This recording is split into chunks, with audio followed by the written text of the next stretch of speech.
Hi there, welcome back to Kids Gardening with Liz. I'm here in the Griffiths Park area of Los Angeles known as Los Feliz, and I installed with my crew today a beautiful, mostly California native, super drought tolerant garden where there is a swale or dry creek bed that's diverting rainwater off of the roof and holding it into the soil.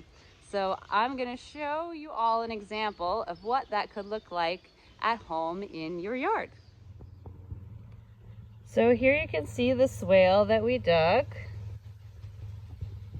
And here is where the roof and gutter, the water will run off the roof into the gutter, down into this little extender, and eventually settle into the swale. And we split the swale.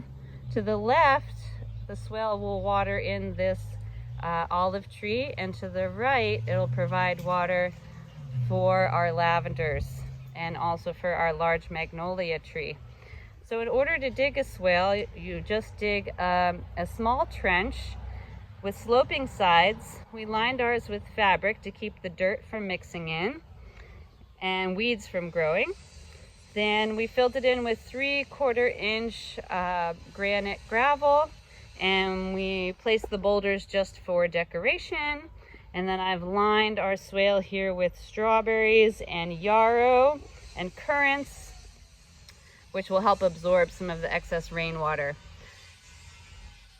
So now the next time it rains, all of the rain from the roof, which would normally wash off into the street, which would go into the sewer system and out into the ocean, all the water will be captured and held here in the yard, which will provide deep groundwater for the trees and also deep groundwater for these California native plants.